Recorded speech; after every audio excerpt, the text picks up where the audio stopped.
جنگ ستمبر 1965 کے پس منظر میں لکھا ہوا ایک شاہکار ناول BRB بہتی رہے گی، جس میں پاک بھارت جنگ کے واللاحظ واقعات شامل ہیں۔ ناول شروع کرنے سے پہلے آپ سے گزارش ہے کہ ہمارے چینل ورلڈ آف ناول کو سبسکرائب کیجئے اور بیل آئیکن کو پریس کیجئے تاکہ ہر آنے والی ویڈیو آپ تک بآسانی پہنچ سکے۔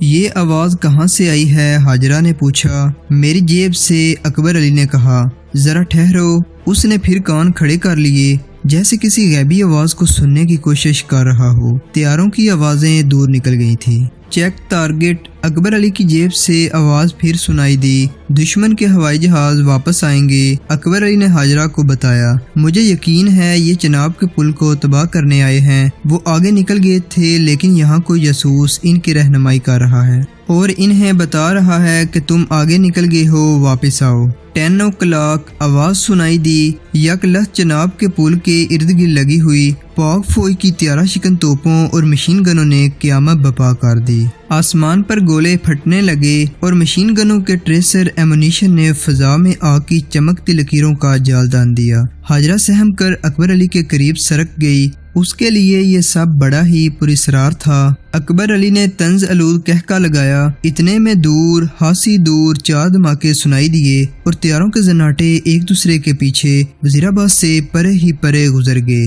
پگلے بھارتی، اکبر علی نے طنزیہ کہا، پاکستان کے پلوں کو تباہ کرنا اتنا آسان نہیں۔ حاجرہ، بم پل سے بہت دور گرے ہیں۔ دھماکوں کی آواز بتاتی ہے کہ بم دریا میں بھی نہیں گرے، بہت دور پھٹے ہیں، بہت دور۔ اور فاتحانہ ہنسی ہنس پڑا۔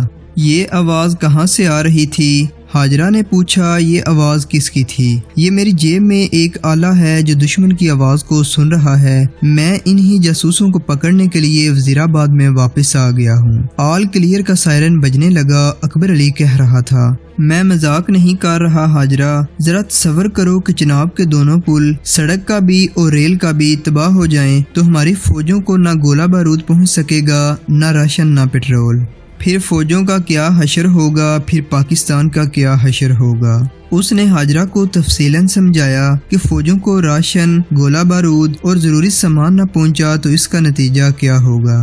حاجرہ کے رونگٹے کھڑے ہو گئے۔ گھبرائی ہوئی آواز میں بولی، تم جاسوسوں کو پکڑتے کیوں نہیں؟ ذرا رک کے انوکھے سے لہجے میں کہنے لگی، مجھے کوئی جاسوس دکھاؤ، میں چھری سے اس کا کلیجہ نکال دوں گی۔ تمہیں ایک جاسوس بتا تو دیا ہے، اکبر علی نے مسکرا کر کہا۔ افضال، نہیں، حاجرہ نے کہا، وہ جاسوس نہیں ہو سکتا، وہ ہندو تو نہیں، وہ نماز پڑھتا ہے۔ وہ پاکستانی بھی نہیں، اکبر علی نے کہا۔ پھر بھی حاجرہ، ہو سکتا ہے وہ جاسوس نہ ہو، لیکن تم اس کے پاس جاتی رہو اور اس پر نظر رکھو۔ اور یاد رکھو، ابھی ابھی تم نے میری جیب سے جس طرح کی آوازیں سنی ہیں، اگر اس طرح کی آواز افضال کے کمرے میں سنو تو اسی وقت مجھے خبر کر دو۔ حاجرہ خلا میں ٹک ٹکی باندھے دیکھ رہی تھی۔ میں جانتا ہوں وہ تمہیں بہت اچھا لگتا ہے، اکبر علی نے اس کے کندھے پر ہاتھ رکھ کر کہا۔ میں تمہیں اس سے ملنے سے کبھی نہیں روکوں گا، مگر حاجرہ، چاند تارے والے سبز جھنڈے کے مقابلے میں کچھ بھی اچھا نہیں۔ اگر تم نے اس کا ساتھ دیا تو میں سمجھوں گا کہ تم بے غیرت لڑکی ہو جسے پاکستان کی کسی لڑکی کی آبرو کا ذرا بھر بھی خیال نہیں۔ حاجرہ کا سینہ لرز اٹھا۔ وہ بغیرت نہیں کہلانا چاہتی تھی۔ میں سمجھوں گا کہ تم پاکستانی نہیں، اکبر علی نے اسے کہہ دیا۔ تم ہندوستانی ہو، تم ہندو ہو۔ حاجرہ نے تڑپ کر دونوں ہاتھ اکبر علی کے گھٹنے پر رکھ دیے اور اندھیائی ہوئی آواز میں بولی، یوں نہ کہو اکبر جی، میں پاکستانی ہوں، مجھے ہندوستانی نہ کہو۔